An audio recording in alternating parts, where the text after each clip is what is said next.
નમસ્તે વિદ્યાર્થી મિત્રો, આપણે પ્રકરણ 3 માનવ પ્રજનન તંત્રનો અભ્યાસ કરી ચૂક્યા છીએ. સંપૂર્ણ જે પાઠ ભણી લીધો એના MCQ પણ મેં આજે PDF ફાઇલ મૂકી દીધી છે. તમારે સોલ્વ કરવાના છે. સોલ્વ કર્યા પછી હું એના આન્સર પણ આપીશ. તમે પહેલા 2 દિવસ એનું કામ કરજો એના ઉપર, પછી એની આન્સર કી મૂકીશ. વિદ્યાર્થી મિત્રો, આજે આપણે પાઠ નંબર 8 માનવ સ્વાસ્થ્ય અને રોગો વિશે અભ્યાસ કરવા જઈ રહ્યા છીએ. માનવ સ્વાસ્થ્ય અને રોગ શું છે? સ્વાસ્થ્યની સારી તરલ વિશેની સંકલ્પના. સ્વાસ્થ્યની સારી તરલ વિશેની સંકલ્પના કઈ રીતે ખોટી પુરવાર થાય છે એ સમજાવો. 2 માર્કનો પ્રશ્ન પૂછી શકાય. ઘણી વખત એવું થાય કે પ્રસ્તાવનામાંથી પણ પ્રશ્નો પૂછાતા હોય છે. આપણને અઘરું આવડે પણ સરળ નથી આવડતું. પ્રસ્તાવના આપણે ક્યારેય વાંચતા નથી અને પ્રસ્તાવનામાંથી ક્યારેક MCQ પણ પૂછી શકાતો હોય છે. 2 માર્કનો પ્રશ્ન પણ પૂછી શકાતો હોય છે. તો આપણે 2 માર્કના પ્રશ્ન તરફ જઈએ કે સ્વાસ્થ્યની સારી તરલ વિશેની સંકલ્પના કઈ રીતે ખોટી પુરવાર થઈ છે એ સમજાવો. 2 માર્કનો પ્રશ્ન પૂછી શકાય. તો કઈ રીતે પુરવાર થઈ? તો પહેલી એની વ્યાખ્યા છે, સ્વાસ્થ્યને લાંબા સમયથી, જે આપણું સ્વાસ્થ્ય છે એ સ્વાસ્થ્યને લાંબા સમયથી શરીર અને મનની એવી સ્થિતિ માનવામાં આવતી હતી કે આપણે સ્વાસ્થ્યને લાંબા સમય સુધી એવું માનતા હતા કે શરીર અને મનની એવી સ્થિતિ માનવામાં આવતી હતી કે જેમાં દેહના કેટલાક વાત, પિત્ત અને કફ જેવા દોષોનું સંતુલન જળવાઈ રહેતું હતું. શરીરની અંદર સ્વાસ્થ્ય સારું હોય તો શરીરની અંદર શેનું સંતુલન જળવાઈ રહેતું હતું? તો પિત્ત, કફ અને વાત જેવા દોષોનું સંતુલન જળવાઈ રહે, એ બેલેન્સ રહે, તો એવું કહેવામાં આવતું હતું કે સ્વાસ્થ્ય સારું છે. એટલે કે સ્વાસ્થ્યને લાંબા સમયથી, ઘણા વર્ષોથી આપણે એવું માનતા હતા કે લાંબા સમયથી શરીર અને મનની એવી સ્થિતિ માનવામાં આવતી હતી કે જેમાં આપણું શરીર છે એ શરીરમાં વાત, પિત્ત અને કફ જેવા દોષોનું સંતુલન જળવાઈ રહેતું હતું. પરંતુ કેટલાક એવું પણ માનવામાં આવતું હતું કે હિપ્પોક્રેટસ અને ભારતીય આયુર્વેદિક આ વાતને સમર્થન પણ આપતા હતા. હિપ્પોક્રેટસ અને ભારતીય આયુર્વેદિક જે છે એ આ વાતને સમર્થન પણ આપતું હતું. બીજું કહીશું કે આપણે એવું માનવામાં આવે છે કે કાળું પિત્ત, આપણા શરીરમાં રહેલું જે કાળું પિત્ત છે એ કાળું પિત્ત ધરાવતા જે વ્યક્તિઓ છે એ વ્યક્તિઓનો મિજાજ ગરમ મિજાજ હોય છે. એ વ્યક્તિને તાવ આવતો હોય છે. એવું માનવામાં આવતું હતું કે શરીરની અંદર જે કાળું પિત્ત ધરાવે છે એ કાળું પિત્ત ધરાવતા વ્યક્તિઓનો મિજાજ ગરમ રહેતો હતો. એ સાથે સાથે એ વ્યક્તિને સતત તાવ આવતો હતો અને એ પ્રકારના તારણ પાછળ માત્ર શુદ્ધ ભાવના હતી કે શુદ્ધ ભાવનાથી એવું કહેવામાં આવતું હતું કે કાળું પિત્ત જેનું હોય એનો મિજાજ ગરમ હોય અને એને તાવ આવતો હોય એવું માનવામાં આવતું હતું. પરંતુ આ જે મંતવ્ય છે પ્રયોગાત્મક પદ્ધતિને આધારે કેટલાક જે વિલિયમ હાર્વે છે એ વિલિયમ હાર્વે નામના વૈજ્ઞાનિકે રુધિર પરિવહનની શોધ કરી અને સાથે સાથે થર્મોમીટરની પણ શોધ કરી અને એને એવું દર્શાવ્યું, વિલિયમ હાર્વેએ રુધિર પરિવહન અને થર્મોમીટરની શોધ કર્યા પછી એને એવું દર્શાવ્યું કે કાળું પિત્ત ધરાવતા જે વ્યક્તિઓ છે એ વ્યક્તિઓ ગરમ મિજાજના નથી હોતા, એને તાવ પણ આવતો નથી. એવું વિલિયમ હાર્વે નામના વૈજ્ઞાનિકે એનું સંશોધન કરેલું છે. પછીના વર્ષોમાં જીવ વિજ્ઞાનીઓએ એવું દર્શાવ્યું. ત્યાર પછીના જે આવે સમયગાળો એમાં જીવ વિજ્ઞાનીઓ છે એ જીવ વિજ્ઞાનીઓએ એવું દર્શાવ્યું કે ચેતાતંત્ર અને અંતઃસ્ત્રાવી તંત્ર, ચેતાતંત્ર અને અંતઃસ્ત્રાવી તંત્ર ચેતાતંત્ર અને અંતઃસ્રાવી તંત્ર છે એમાં આપણા પ્રતિકાર તંત્રને અસર કરે છે. પ્રતિકાર તંત્રને અસર કરે છે અને આપણા શરીરની અંદર રહેલું આ જે પ્રતિકાર તંત્ર છે એ પ્રતિકાર તંત્ર એ આપણા શરીરનું સ્વાસ્થ્ય જાળવે છે. આ બધા સંશોધન થયા પછી કેટલાક સમય પછી જીવ વૈજ્ઞાનિકોએ એવું સાબિત કરી બતાવ્યું કે આપણું ચેતાતંત્ર અને અંતઃસ્રાવી તંત્ર છે એ બંને તંત્રો પ્રતિકાર તંત્રને અસર કરે છે. આપણા રોગપ્રતિકારક તંત્ર ઉપર એ સીધી અસર દર્શાવે છે અને જો જેનું પ્રતિકારક તંત્ર રોગપ્રતિકારક તંત્ર જેનું સારું હોય એ વ્યક્તિ સ્વસ્થ તરીકે ઓળખવામાં આવે છે. એ વ્યક્તિ સ્વસ્થ એટલે કે તરલ વિશેની જે સંકલ્પના હતી એ તરલ વિશેની સંકલ્પના વિલિયમ હાર્વેએ જ્યારે રુધિર પરિવહન તંત્ર અને બીજું કયું કે થર્મોમીટરની શોધ કરી ત્યાર પછી એવું કહેવામાં આવ્યું કે જે કાળું પિત્ત ધરાવતા વ્યક્તિઓ હતા એ ગરમ મિજાજના કે વધુ ઉષ્ણ તાપમાન ધરાવતા નહોતા, માટે જે તરલ વિશેની સંકલ્પના હતી એ ખોટી પડે છે. આ 2 માર્કનો પ્રશ્ન આ રીતે પૂછી શકાય છે. એમાં કાળું પિત્ત આવવું જોઈએ, વિલિયમ હાર્વે આવવા જોઈએ, ચેતાતંત્ર અને અંતઃસ્રાવી તંત્રનો પણ ઉલ્લેખ કરેલો હોવો જોઈએ. હવે આગળ આપણે અભ્યાસ કરીએ કે આપણું સ્વાસ્થ્ય કઈ બાબતોમાં વિશેષતા ધરાવે છે. આપણું સ્વાસ્થ્ય છે એ સ્વાસ્થ્ય કઈ બાબતોમાં કઈ બાબતોથી એ વિશેષતા ધરાવતું જોવા મળે છે. તો એની અંદર આપણે વાત કરીએ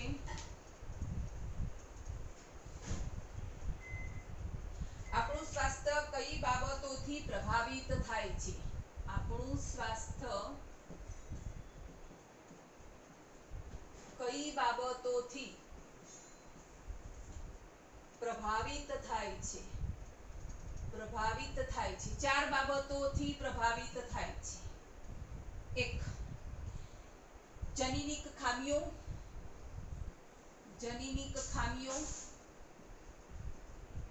2. ચેપ.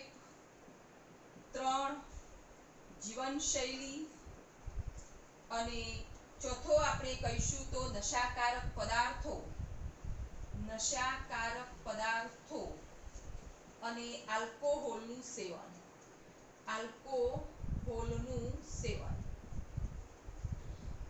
આપણું સ્વાસ્થ્ય કઈ બાબતોથી પ્રભાવિત થાય છે. એમસીક્યુ પણ પૂછી શકાય. 4 એમસીક્યુ માંથી એક એમસીક્યુ ડિલીટ કરી અને બીજો મૂકે તો પ્રભાવિત કરતું નથી એવો પણ પ્રશ્ન પૂછી શકાય. તો આપણું સ્વાસ્થ્ય 4 બાબતોથી પ્રભાવિત થાય છે. જનીનિક ખામીઓ એ વારસાગત છે. માતા પિતાને જે જનીનિક ખામીઓ હોય એ એના બાળકની અંદર ઉતરી આવે એટલે બાળક ખામીયુક્ત જન્મતું હોય છે. જનનો સાથે સંકળાયેલી ખામીઓ એ જનીનિક ખામીઓ કહીએ છીએ અને એને કારણે બાળક જનીનિક ખામીથી પીડાતું હોય છે. એના કારણે એનું સ્વાસ્થ્ય સારું રહેતું નથી. બીજું ચેપ. કેટલીક વખતે ચેપ એ એવી રીતે લાગે કે જેના કારણે એ વ્યક્તિનું સ્વાસ્થ્ય સારું રહેતું નથી. ચેપગ્રસ્ત માણસ થાય ત્યારે એનું સ્વાસ્થ્ય સારું રહેતું નથી. જીવનશૈલી. મિત્રો, આ જીવનશૈલી ઘણાના સ્વાસ્થ્ય ઉપર ખરાબ અસર કરે છે. જીવનશૈલી એવી હોવી જોઈએ કે જેનાથી આપણું સ્વાસ્થ્ય સારું રહેતું હોવું જોઈએ, પણ ઘણાની જીવનશૈલી એવી છે કે એવું કહી શકાય કે ખોરાક ખાવાની આદતો. કેટલાકને ઘરનું ખાવાનું ભાવતું જ ન હોય, હોટલ કે બહારનું જ ખાવાનું ભાવતું હોય, બ્રેડ પિઝા વગેરે ખાતા હોય, એના કારણે એના શરીર ઉપર કેટલીક આડઅસરો થતી હોય છે, સ્વાસ્થ્ય ઉપર આડઅસરો થતી હોય છે. બીજું કહીએ કે પાણી પણ એવું પ્રદૂષિત પાણી પીવામાં આવે તો પણ એના સ્વાસ્થ્ય ઉપર અસર થતી જોવા મળે છે. ત્રીજું કહીએ તો આરામ. જ્યારે રાત્રે ઊંઘવું, પૂરી ઊંઘ લેવી એ હિતાવહ છે. 6 થી 8 કલાકની ઊંઘ લેવી એ હિતાવહ છે, પણ ઘણા લોકો રાત્રે જાગતા હોય, દિવસે ઊંઘતા હોય છે અને એના કારણે પણ એના સ્વાસ્થ્ય ઉપર અસર પડતી જોવા મળે છે. વ્યાયામ કરવો એ જરૂરી છે. સવારે ઉઠીને વ્યાયામ કરીએ એના કારણે પણ સ્વાસ્થ્ય સારું રહેતું હોય છે, પણ કેટલાક વ્યાયામ નથી કરતા, સાથે સાથે ખાવાનું જે ખાય છે એ ઓવરલિમિટ ખાતા હોય છે, ત્યારે પણ સ્વાસ્થ્ય ઉપર અસર થતી જોવા મળે છે. આપણા આદિકાળથી કહેવામાં આવ્યું છે કે સ્વાસ્થ્ય સારું રાખવું હોય તો યોગ પણ કરવો એટલો જ જરૂરી છે. જો યોગ કરીએ તો પણ આપણા સ્વાસ્થ્યને સારું આપણે રાખી શકીએ છીએ. બીજું, નશાકારક પદાર્થો અને આલ્કોહોલનું સેવન. નશાકારક પદાર્થો લઈએ, આના વગર ચાલે જ નહીં, અને એના કારણે આપણા સ્વાસ્થ્ય ઉપર ઘણી ખરાબ અસર થતી હોય છે, જેવી કે તમાકુ, બીડી, સિગરેટ, આલ્કોહોલ, દારૂ, ચરસ, ગાંજો વગેરે પદાર્થોનું જો આપણે સેવન સતત કરીએ તો પણ આપણા સ્વાસ્થ્ય ઉપર અસર થતી જોવા મળે છે. એટલે આપણું સ્વાસ્થ્ય 4 બાબતોથી પ્રભાવિત થાય છે. એક, જનીનિક ખામીઓ જે માતા પિતાની અંદર હોય છે, એ જ ખામીઓ જો બાળકની અંદર ઉતરી આવે તો એ બાળકના ઉપર એની ખામી સર્જાતી હોય છે અને એના સ્વાસ્થ્ય સારું નથી રહેતું. બીજું કયું, ચેપ. ત્રીજું કયું, જીવનશૈલી. ચોથું કયું, નશાકારક પદાર્થો અને આલ્કોહોલ છે એની અસરથી આપણા સ્વાસ્થ્ય ઉપર અસર થતી જોવા મળે છે. સ્વાસ્થ્ય શબ્દ જે છે એ સ્વાસ્થ્ય શબ્દ સમજાવો, અને એ જે સ્વાસ્થ્ય શબ્દ છે એ સ્વાસ્થ્ય શબ્દ કઈ રીતે જણાવી શકાય છે? તો સ્વાસ્થ્ય શબ્દ લોકો દ્વારા વારંવાર વપરાય છે. સ્વાસ્થ્ય શબ્દ લોકો, મારું સ્વાસ્થ્ય સારું છે એવો લોકો દ્વારા વારંવાર આ શબ્દ સાંભળવામાં આવે છે. સ્વાસ્થ્ય સારું હોવું એટલે શું? તો આપણે પહેલું એમ કહીએ છીએ કે સ્વાસ્થ્ય સારું હોવું એટલે રોગની અનુપસ્થિતિ. જે રોગ છે એ રોગની અનુપસ્થિતિ એ સ્વાસ્થ્યને અસર કરે છે. અને બીજું એવું કહીએ કે શારીરિક સ્વસ્થતા.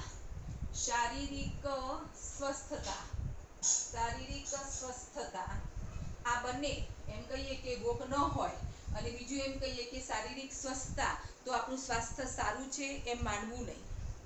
ક્યારે આપણું સ્વાસ્થ્ય સારું છે? તો કહીએ કે શારીરિક, માનસિક અને સામાજિક. શારીરિક, માનસિક અને સામાજિક રીતે આપણે સ્વસ્થ હોઈએ તો આપણે સ્વસ્થ છીએ એવું કહી શકીએ છીએ. એટલે સ્વસ્થ શબ્દનો અર્થ એવો થાય કે રોગની અનુપસ્થિતિ હોય તો સ્વસ્થ છે એવું ન કહી શકાય. શારીરિક સ્વસ્થ છીએ તો પણ આપણે સ્વસ્થ છીએ એવું ન કહી શકાય. પણ ત્રણેય ત્રણનું સંમિલન થાય એટલે કે શારીરિક, માનસિક અને સામાજિક ત્રણેય રીતે જો સ્વસ્થ હોઈએ તો આપણે સ્વસ્થ છીએ એવું કહી શકીએ છીએ. બીજું આપણે કહીએ કે જ્યારે લોકો સ્વસ્થ જે હોય છે એ સ્વસ્થ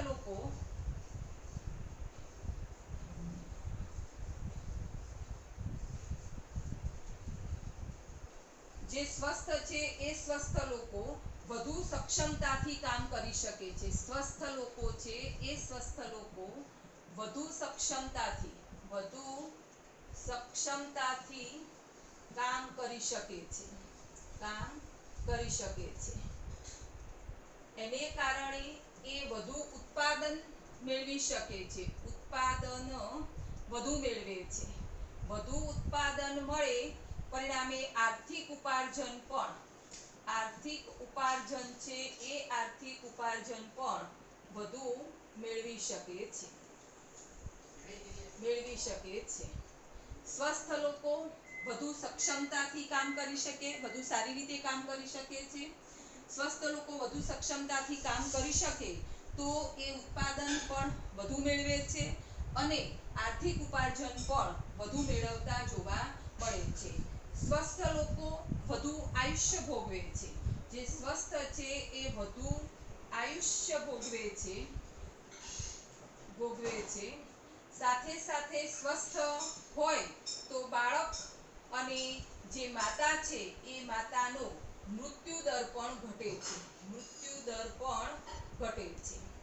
સ્વસ્થ લોકો વધુ સક્ષમતાથી કામ કરી શકે છે. વધુ સક્ષમતાથી કામ કરીએ તો ઉત્પાદન ક્ષમતા વધે છે. આર્થિક ઉપાર્જનતાની અંદર પણ વધારો થતો જોવા મળે છે. એ જે સ્વસ્થ લોકો હોય એ વધુ સારું આયુષ્ય ભોગવે છે. બાળક અને માતાનો મૃત્યુ દર પણ ઘટતો જોવા મળે છે. સારું સારું સ્વાસ્થ્ય જાળવી રાખવા માટે શું કરવું જોઈએ? તો આગળ કીધું તેમ સંતુલિત આહાર ખાવો જોઈએ. વધુ સારું સ્વાસ્થ્ય મેળવવું હોય તો સંતુલિત આહાર ખાવો જોઈએ. સાથે સાથે વ્યક્તિગત સ્વચ્છતા રાખવી જોઈએ. સંતુલિત આહાર ખાવો જોઈએ. વ્યક્તિગત સ્વચ્છતા રાખવી જોઈએ. વ્યક્તિગત સ્વચ્છતા રાખવી જોઈએ. ત્રીજું કહીએ તો શારીરિક, અને એનાથી આપણે એમ કહી શકીએ કે નિયમિત વ્યાયામ કરવો જોઈએ. નિયમિત વ્યાયામ કરવો જોઈએ. સંતુલિત આહાર ખાવો જોઈએ. વ્યક્તિગત સ્વચ્છતા રાખવી જોઈએ. નિયમિત વ્યાયામ કરવો જોઈએ. શારીરિક અને માનસિક સ્વાસ્થ્ય પ્રાપ્ત કરવા માટે પ્રાચીન કાળથી યોગ પણ કરવામાં આવતા હતા. રોગો પ્રત્યે સ્વસ્થ વ્યક્તિ રોગો પ્રત્યે જાગૃત હોય છે. આવા વ્યક્તિઓ જ્યારે રોગ થાય ત્યારે ચેપગ્રસ્ત રોગો સામે રસીકરણ પણ થતું જોવા મળે છે. ઉત્સર્ગ દ્રવ્યોનો યોગ્ય નિકાલ કરવો જોઈએ. સાથે સાથે વાહકોનું નિયંત્રણ કરવું જોઈએ અને આરોગ્યપ્રદ ખોરાક અને પાણીના સ્ત્રોતોની જાળવણી કરવી જોઈએ. કે રોગો પ્રત્યે જાગૃતતા કેળવવી જોઈએ. રોગ થયેલા હોય તો એ રોગ પ્રત્યે રસીકરણ પણ કરવું જોઈએ. સાથે સાથે ઉત્સર્ગ જે દ્રવ્યો છે એ ઉત્સર્ગ દ્રવ્યોનું નિકાલ કરવો જોઈએ. જે રોગવાહકો છે એ રોગવાહકોનું નિયંત્રણ કરવું જોઈએ. અને સાથે સાથે આપણે કહી શકીએ કે આરોગ્યપ્રદ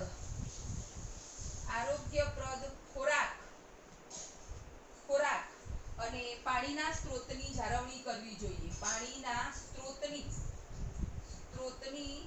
જાળવણી કરવી જોઈએ.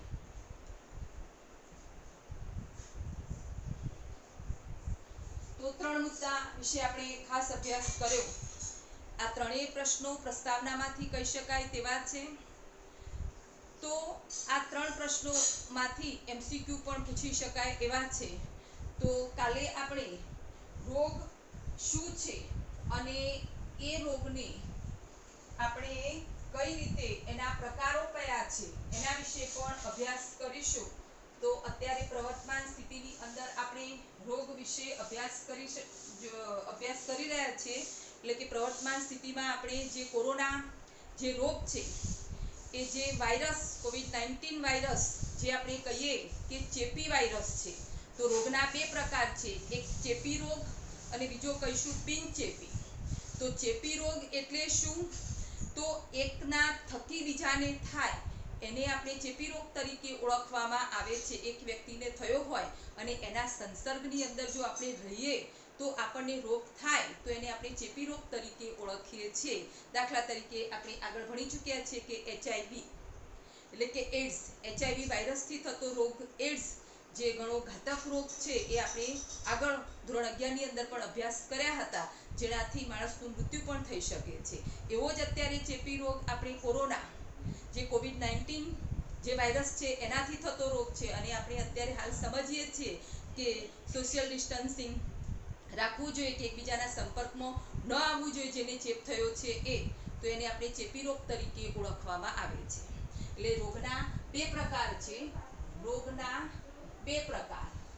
એક ચેપી રોગ અને બીજો કહીશું બિનચેપી.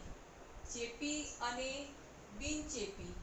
ચેપીની અંદર એક વ્યક્તિના સંસર્ગથી એક વ્યક્તિ ચેપગ્રસ્ત હોય તો એના સંસર્ગમાં બીજો વ્યક્તિ રહે તો એને આપણે એ વ્યક્તિ પણ ચેપગ્રસ્ત થતો જોવા મળે છે.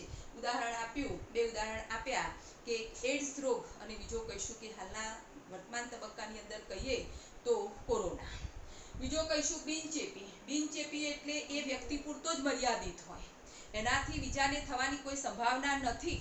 એ બિનચેપી છે. બિનચેપીમાં આપણે ઉદાહરણ તરીકે આપીએ તો કેન્સર કેન્સર એ બિનચેપી છે. કેન્સર એક વ્યક્તિને થયું છે તો બીજા વ્યક્તિને થશે એ નથી નક્કી, પણ કેન્સર એ પણ જે કહીએ કે એનાથી પણ મનુષ્યનું મૃત્યુ થતું જોવા મળે છે. એટલે ચેપી અને બિનચેપી રોગ વિશે આપણે અભ્યાસ કર્યો, અને હવે આગળ આપણે રોગકારકો વિશે કાલે આપણે એનો અભ્યાસ કરીશું. જેટલું ચલાવ્યું છે એની નોટબુક પણ હું મૂકીશ, એ તમે તમારી નોટમાં લખતા રહેજો.